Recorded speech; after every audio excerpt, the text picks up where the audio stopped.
Hello chess friends and welcome to Jozarov's chess channel and welcome back to the Magnus Carlsen Invitational Tournament in 2021. We're now in the super final between Anish Giri and Jan Nepomniachtchi. So yesterday the two of them played 4 draws, so nothing dramatically has changed. Now in the second day it was time for some of them to create new dynamics, to create new opportunities, because who probably wins one game is, I think, even the winner of this super final, because they're really tough players. We have seen Nepo playing with the black pieces, really outstanding chess against Magnus Carlsen. Anish Giri outplayed Wesley, so in the semifinals Wesley played really beautiful chess but didn't make it against Anish. Anish played simply his pragmatic slow chess, and then he outplayed Wesley with some great tactics. We're now in the game 2. The first game ended in a draw. It was time now for Anish Giri to play with the white pieces, and what I always like about Anish Giri's games is the opening preparation. When you want to maybe search for new improvements in the position, watch Anish games, because he's searching always for theoretical novelties, or he's searching for the most modern ideas in chess. And exactly that happened, I think, in the second game, in which Anish played a very early g4 move. It reminded me a little bit of the Stockfish games. If you have followed my YouTube chess channel, I've covered many of the Stockfish 13, Stockfish 12, Lila C0, Alpha 0 games, in which these engines are playing these brutal lines with immediate flank attacks on the king side, sometimes of course also on the queen side. Let's check out now what happened. I think it was a beautiful chess game. So here, e4 play by Anish. Nepo responds with c5, the Sicilian. Knight to f3, we have e6, the French Sicilian. d4, c takes d4, knight to d4, and now knight to c6. We have the so-called Paulsen variation. This Paulsen variation is very popular. Sometimes you don't want to take immediately the knight on c6, then black could build a powerful central control with c6, and then followed with d5, e5. If black connects the pawns, then it could be very problematic then in the continuation for white. But sometimes even white takes out the knight in order to get a couple more time to develop his minor pieces. So simple idea will also appeal also in this game, I think. So here, knight to c3 played by Anish. We have queen to c7, we have bishop to e3, a potential knight to b5 doesn't bring you so much immediately, because black will simply hide to b8 and still will have a powerful control of the d6, where then maybe with a6 this knight could get kicked away. So here in the game, bishop to e3, we have now a6 preventing finally this move, knight to b5, and now comes really the Stockfish move by Anish g4. And actually, I've talked about these positions many times. Of course, in some occasions you want to play this move after black plays the move knight to f6, then maybe it's time to play g4 and maybe attack further the knight with g5. But actually with the move g4 we have prevented this knight to f6 immediately. I don't think that black wants to play now knight to f6, because white will simply get another tempo. We'll play h4, we'll play even e4, we'll play then afterwards something like bishop to g2, and we'll still have a powerful control of the e4 square. So this g4 move is actually the most modern line, I think, now these days to battle any Sicilian. I think it's very aggressive. So we're not even challenging the knight that's not there. That's actually the cool part of this move. Here in the game, Nepo plays, I think, the slight inaccuracy h6. At least it's evaluated like an inaccuracy here on my computer. The problem about the h6 move is that you play the passive move and you don't have time, I think, to play passive moves in these types of setup. You have to be aggressive yourself. You have to play probably b5 here to attack maybe the knight on b4, also expanding here on the queen side, because many times in the Sicilians you'll see opposite side attack games, which means of course that white is attacking the king side and black is making progress on the queen side with some great attacks. So I don't think when it comes to opposite side attack games that you have time to lose a tempo or two, because after b5 maybe the continuation would be knight to c6, queen to c6, and now something like a3, bishop to g2, and then queen to d2, maybe even queenside castling. Or if black's king stays also a little bit longer in the center, then maybe we would have a game in which the kings are staying in the center, but still with opportunities to attack opposite sides. Of course, when we watch from black's perspective with b4, of course from white's perspective with g5, h4, and similar ideas. So as I said, Here h6, I think we have explained now why this move is an inaccuracy. Of course, it's not that you win this game immediately because your opponent played the move h6, but I still kind of like more this aggressive idea by black with the move b5. Here Anish goes all in with the move queen to h, with the move h4, getting really an expansion on the king side. We have knight to f6. Nepo plays now this move. The problem is now potential g5 doesn't work. H takes g5, h takes g5. Your rook is hanging on the h file, and here Anish found a great way how to play this g5 move anyway. He first took knight takes c6. We have now b takes c6. If you take out with the queen, that's not so good because I think you get simply bishop to g2, and there is now really a brutal line that black has to see. Black would be forced to play something like bishop to a3 in order to create some madness on the queen side, in order to prevent white to go into a fast development. Now white would be forced to play something like bishop to c1, play back with the bishop, because a serious threat would be something like after bishop to a3, then you see bishop takes b2 if you go with your rook to b1, and then queen takes c3. So you have to be careful, as I said, but here queen to c6 wasn't played in the game. B takes c6, getting this powerful pawn central control that we have talked about, now with opportunities to play the move d5. But here comes a great move by Anish, queen to f3. This move allows now Anish to go g5, because now the queen is protecting the rook on the h file. And the problem now, after the move knight takes c6, which Anish of course played, is that it's very hard now, I think, even for black to castle queenside. Castling kingside would be a suicide, I think, because you see white has already played an aggressive line on the king side. If you castle into your opponent's attack, I think it could be a problem. If you castle queenside, I think the pawn structure is already a little bit messed up with the b takes c6. You see there are now several dark square problems. This pawn on a6 is also an isolated pawn. Although the relation is about equal, but when it comes to strategical ideas of attacking your opponent's king, this could be also a problem. So castle queenside would be also very dangerous. Probably, maybe even the best way here for black is to stay a little bit with the king in the center. But here Nepo goes d5. He wants to get use, of course, of his pawn central control that he has built, of his powerful pawn storm that he can build in the center. Now Anish goes g5, h takes g, rook to h1, queen to h1, and still the knight is attacked. If you take, of course, knight takes e4, we will simply take out with the knight, and you have lost, I think, your powerful pawn central control. You see, after queen to e4, now there are two weaknesses. These are two isolated pawns. There could be, and of course, a very easy target here for white to attack with bishop to g2. Queenside castling is also an opportunity. With g6, we could also mess up a little bit further black's pawn structure, so it's not good here to take. So after move queen to h1, we have knight to g4 attacking the bishop to d2. The bishop retreats, and now Nepo makes, I think, again, not play simply not the best of move. A better idea is simply to play here rook to b8. Rook to b8 again forces, I think, black, pardon me, white to make something. At least it's an attacking move.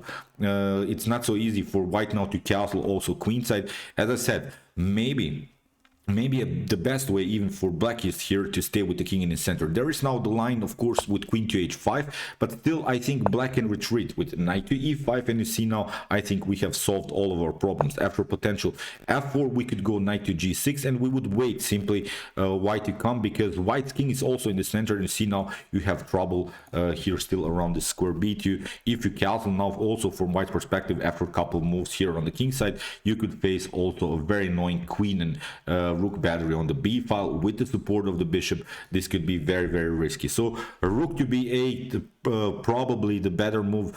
But sometimes in chess we want to apply the basic principles, but the best way is basically to break here a little bit the basic principles, because bishop to b7 is of course a move that you have learned in chess school. You should develop your minor pieces, but actually it's not the best of moves. So here Anish has now a comfortable game after queen to h3. He can attack the knight further, knight to e5. Castling is now an opportunity because you have locked out simply your b file, and now Anish can go with f4, f5, g6. He can attack really the position. I think this was simply too passive move by Nepo. Here d4. Okay, you have some counterattacks, but now knight to b1. The good part of Anish setup is here, of course, there is still this tension maybe around the square b2, but actually we have many pieces around our king. The knight is on b1, the bishop is on d2, and the good part is also that the queen is protecting our third rank, so no bishop to a3 ideas in long terms, of course, are not working, because the queen is also a great attacking piece but also a great defensive piece when it comes to the third rank. So here c5 by Nepo. And how to face pawn storms. Whenever you see that your opponent is creating pawn storms, one of the best ways is to split them or to block them. So it means main idea would be something like b4, but it would be very risky to split the pawn structure, so we have to play a blockade around the square c4. Whenever you see that your opponent is attacking you with your pawns, it's time to apply these two ideas. So that's why f4 first, attacking the knight, which is controlling, of course, the c4 square, and here knight to c6. Again, the engine suggests here knight to d7, because the knight is then closer to the king. The knight is at least protecting the king. Here after room f4, knight to c6, and now Anish goes really with a great move, with a great counterattack, splits the pawn structure in front of the king, and here Nepo finally castles. So it's now a much better position for Anish. As I said, something went wrong. The Nepo played here a couple passive moves. Now Anish simply takes queen takes f7, and now bishop to c4. Not that this move is, of course, only protecting the potential pawn move here on c4. It attacks, of course, also here the pawn on e6. Now we're threatening simply to take out the queen. In the game, Nepo played king to b8, gets out of the light square mess. Even if you try here rook to e8, there are now many great moves for white. The best way maybe is even to play the move f5. We're simply getting a very powerful attack against the queen, so it's already a losing game then for black. So here after the move bishop to c4, Nepo goes back, and now bishop takes e6. It's now a winning game here for Anish. He took out now a very important pawn, queen to c7, bishop to c4, again playing on this blockade. Never allow black to play the move bishop to c4 himself, king to a7, and now knight to a3. You see also this move protects the further progress of blacks on c4. So here Anish has a great defensive setup, and he has now also two connected pawns here in the center, which are very annoying. Knight to b4, not a problem. Rook to e1, bishop to e7, and now king to b1, improving a little bit the position of the king. Anish doesn't have to rush now into attacks.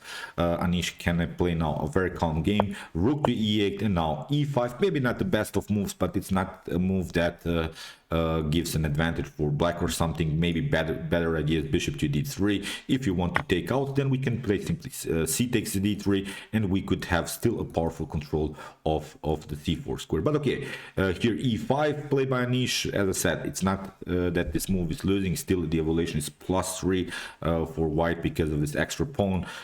Here in the game, bishop to d8, and now Anish goes simply bishop to b3, improves the position a little bit of his bishop. Still the c4 is very well protected, and we're aiming now the very nice square d6 on the board. So here g5 again, you see how these ideas work. Again, Nepo is trying to battle the pawn storm by splitting the pawns, because when we take, then the pawns are not connected anymore.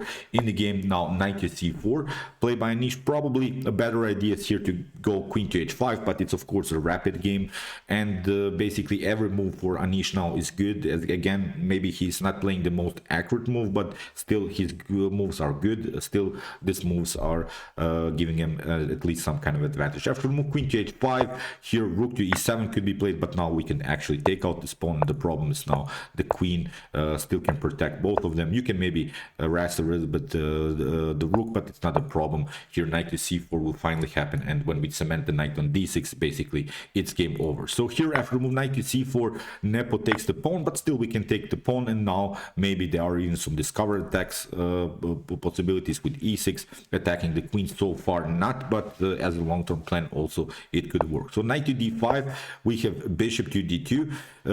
Here Anish places the bishop on this square, where it restricts, of course, the ability of this knight to come maybe here on a very active square e3. So it's a very nice idea. And here now queen to g7, simply trying to improve the position of the queen. And now knight to d6, played by Anish. You see now this powerful knight, although this pawn is hanging, but it's not a problem. We can simply take out then afterwards this bishop. The knight is then hanging, the queen will come into the game. If you, for instance, take rook takes e5, rook takes e5, and something like queen to e5, then the queen will come here simply on this square, and it would be game over. So the bishop is protecting, of course, the weak e1 square. No checkmate threats on the first rank are possible here for black. Rook to h8, attacking the queen, queen to e6, attacking the knight.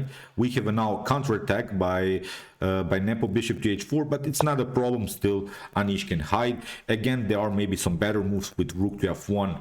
Is simply better because we're threatening now also here rook to f7. That's the main goal, to get an attack on the 7th rank, because again potential queen to g1 could be probably met still with bishop to c1, covering the first rank in the game. Probably the best move for black is knight to c7, but now we could go with our queen here to c4. If you take, then you get a fork here on f7. But okay, these are some really brutal engine lines. Of course, you don't have to see these lines in a rapid game, but as I said, there are many opportunities. Every basically move for Anish Giri is perfectly fine. Knight to c7, again with similar ideas, queen to c4, and the game again went into this tactic here. As I said, rook to f1, probably more aggressive, but still it's a winning continuation here for Anish. Queen to h2, now queen to c5, taking out the pawn with the check. It's really a bad game here. Queen to queen takes d4, we have rook to f8, and now bishop to f4 by Anish. The evaluation is here +7. Here bishop to g3, and now bishop takes g3, queen to g3, and now after the move queen to b4. In this position, Jan Nepomniachtchi resigned. So what to do here? If you try queen to g7 to maybe counterattack, then it's a simple idea here for Anish. Knight to d6 attacking, and if you try, for instance, to cover somehow the bishop on b7, there are now several choices. We can go bishop to d5, further attacking, or we can simply take, because the queen then has to take, and then also we could take out here the rook. So it's a losing game for Nepo. It was a winning game, of course, by Anish Giri. So great game. I've watched now also the third game. It was an equal game, so Anish will probably make also a draw in the third game. The fourth game is probably going on. I didn't watch it, so I recorded this video right after the result. Incredible game by Anish, and as I said, he played an outstanding opening prep here. Nepo didn't react correctly, deserved win here for the Dutchman, and I don't want to maybe disrespect Nepo a little bit, but as I said, it would be cool now for Anish finally to win a tournament, because he was very close in some tournaments, and he also lost in the super final in the Tata Steel tournament. So Anish plays really great chess recently, and he's the one who can maybe now finally win the tournament in 2021. So okay, I hope that you enjoyed this game. I really enjoyed it a lot. Interesting lines, interesting stockfish lines that Anish Giri applied here. If you want to see more games from this tournament, check out my coverage so far. Here are some links of some games that I've covered before. And if you're maybe into this engine games, check out my best chess games of all times played by computers. Here are also some cool games, and you can also check out my best chess games of all times played by humans. Here's also the link, and if you like this content, don't forget to subscribe to my channel. See you soon with some more videos, and chess is the best, of course.